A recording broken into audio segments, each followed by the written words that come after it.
ایک جوڑا تھا، خامند عیسائی تھا اور بیوی یہودی تھی.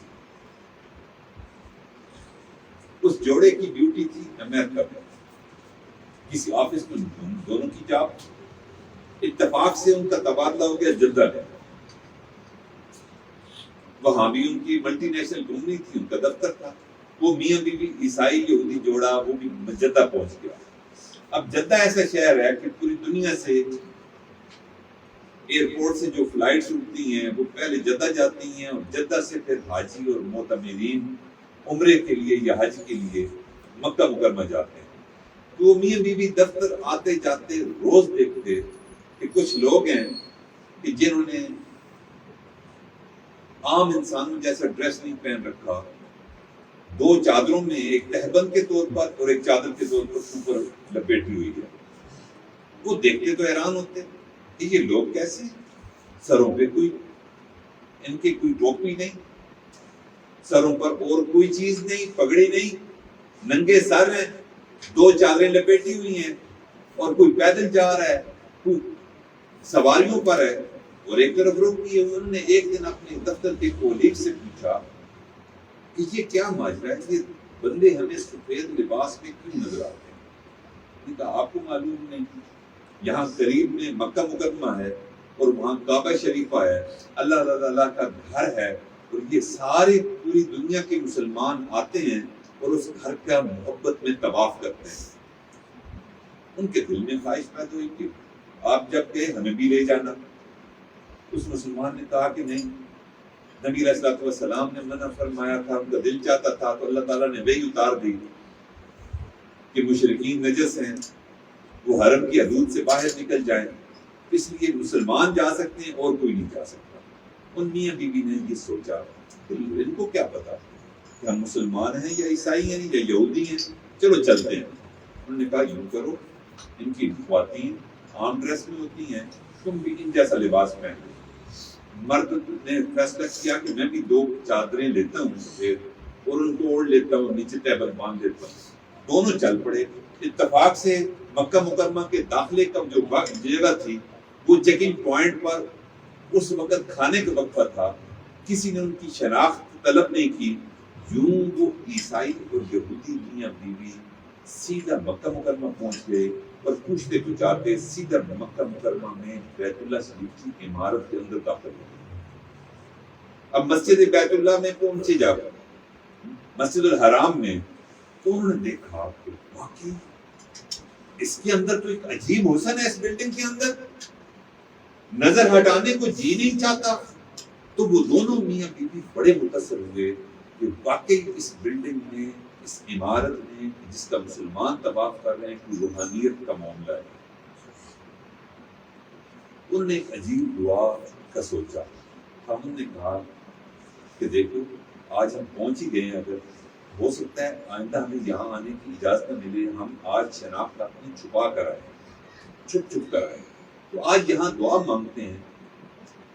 آسمانی کتابوں کے نہ ہم یہودی منکر ہیں نہ عیسائی منکر ہیں، اور یہ بھی آسمانی مذہب ہے، قرآن پاک اللہ تعالیٰ کا کلام ہے اور یہ اس کا گھر ہے. تو یہاں ایک دعا مانگتے ہیں کہ یا اللہ اگر آپ واقعی اس بیت اللہ کے جس میں طواف میں مسلمان شریک ہیں حقیقی رب آپ ہی ہیں، تو ہم آپ پر ایمان لاتے ہیں.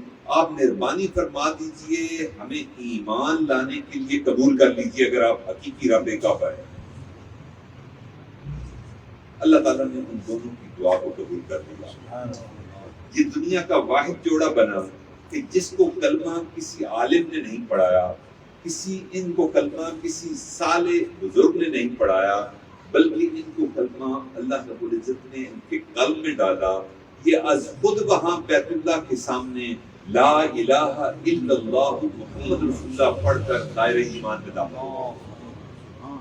میرے بھائیو، بیت اللہ وہ عمارت ہے کہ واقعی اس کے اندر جو بندہ بھی جاتا ہے تو اس کے اندر جا کر اس کو ایک طمانینت ملتی ہے، ایک سکون ملتا ہے.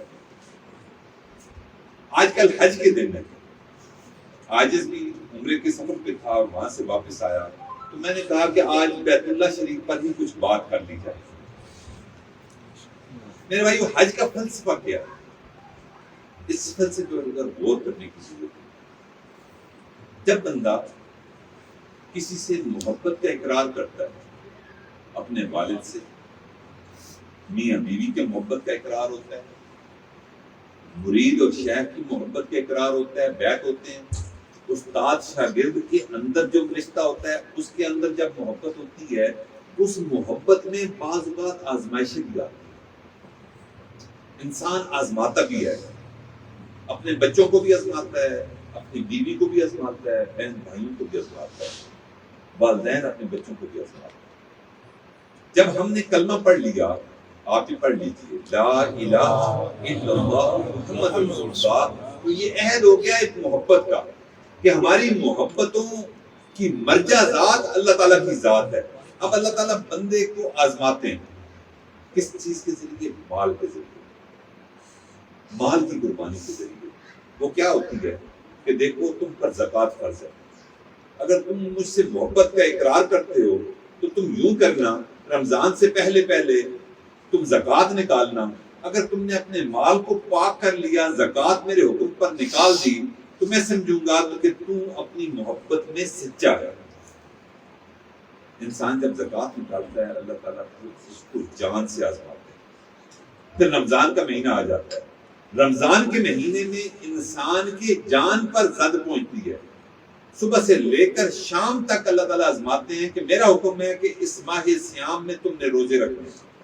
مومنین اس امتحان میں بھی کامیاب ہو جاتے ہیں۔ کہ جب بندہ زکوٰۃ دینے لگ پڑتا ہے، روزے رکھنے لگ پڑتا ہے، اللہ تعالیٰ بیک وقت مال کی اور جان کی قربانی سے آزماتے ہیں۔ وہ قربانی کا مقام اور وہ عبادت حج بیت اللہ ہے۔ اب دیکھیں، اب تو آسانیاں ہو گئیں۔ پہلے کیا ہوتا تھا کہ لوگ لمبے لمبے سفر کیا کرتے تھے، جان کی قربانی بھی بنتی تھی، جان پر زد پہنچتی تھی اور مال پر بھی زد پہنچتی تھی۔ یعنی یہ ایسی قربانی ہے کہ جو بندے سے اللہ طلب کر رہا ہے کہ میں نے صرف مال کی قربانی کا کہا، تم نے اس پر لبیک کہا، میں نے جان کی قربانی کا کہا کہ بھوکا رہنا ہے، تو نے اس پر لبیک کہا، اب میں تمہیں آزماتا ہوں جان اور مال دونوں کی قربانی سے، میں دیکھتا ہوں کہ تم اس پر لبیک کہتے ہو یا نہیں۔